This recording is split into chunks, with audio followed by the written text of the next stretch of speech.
Hey, what's up? It's Tactless, and today we're going to be looking at a requested tutorial on how to be able to attack in Project Spark without lunging forward. This is something that's built into Project Spark that when you do an attack, you lunge forward, and it's something that's actually a really good mechanic in most situations. It makes combat a lot easier to get hits after one and another, do combos and all that. It's a good system. However, they don't give us the option to turn it off, which is a little frustrating. I made a Zelda world. And if you remember the original Legend of Zelda, well actually most Legend of Zeldas back in the day, Link does not lunge forward when he does an attack, he holds still and kind of stabs. But I had to live with lunging forward. But no more! We have a solution. So, I'll show it off to you right now. See, I am attacking, and I am button jamming as fast as I can, and I am not moving forward whatsoever.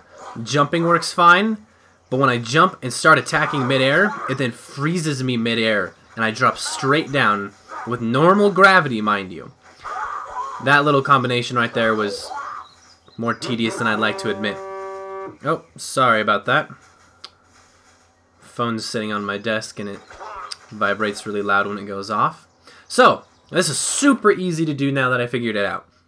It was kind of a pain to figure out, but now that I have, it's super easy. So first off, what we're going to do, grab a logic cube, put it down next to your character, and I've had the best success if you scale it up so it's about the same height as your character. So, about right there. Yep. Go into your character. And this really only takes like 2 lines of code. So what we're going to do, when not attacking, we're going to select the object with the in-world picker, go over to position equals me position. Then, when attacking, no. Position equals logic cube, not equals, logic cube position. If I can get that right. What we're doing is when we're not attacking, it moves to us. But when we're attacking, we move to it. Now, we need to mess with our logic cube a little bit, because right now it's a static object. We need to go into its properties, into its physics, and we need to make it a character. This way it falls and jumps at the same pace we do. Next, we need to open up its brain and do when A pressed, jump. Let's give this a shot. See, I can jump normally, I can double jump normally. When I attack, I hold perfectly still. Now, I would not recommend this for most action games because this really is limiting on combat. Also, for the record, you can shoot and it won't freeze you in place. If you want to add that, then you'll need to also add when not shooting or not attacking. So it's a pretty easy fix if you want to force them to be stationary while shooting. Yeah, that's how you do it. Now, I will give you another warning.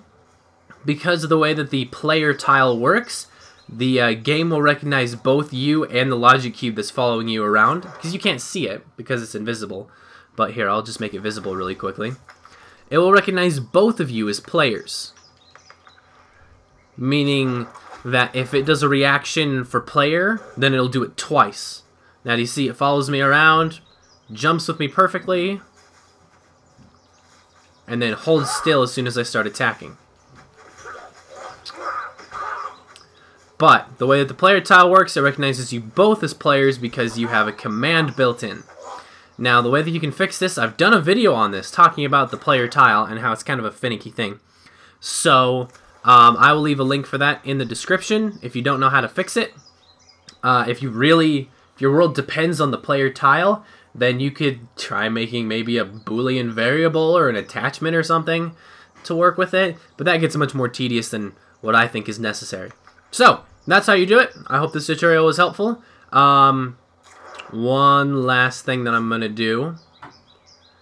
I'm going to take both of these lines. This is not a part of the tutorial. This is a teaser for a tutorial that's hopefully coming soon. What I'm going to do is I'm going to be making the game ignore those lines so I can attack freely now.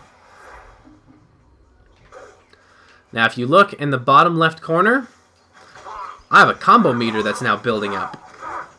Every time I get a kill, it adds the multiplier, and every time I get a hit, it increases the other multiplier by 1/10.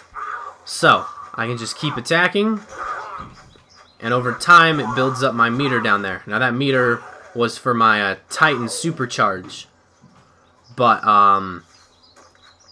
it could be for whatever you wanted. So, I'm going to make a tutorial about that too soon. Thank you guys for watching. I will see you guys.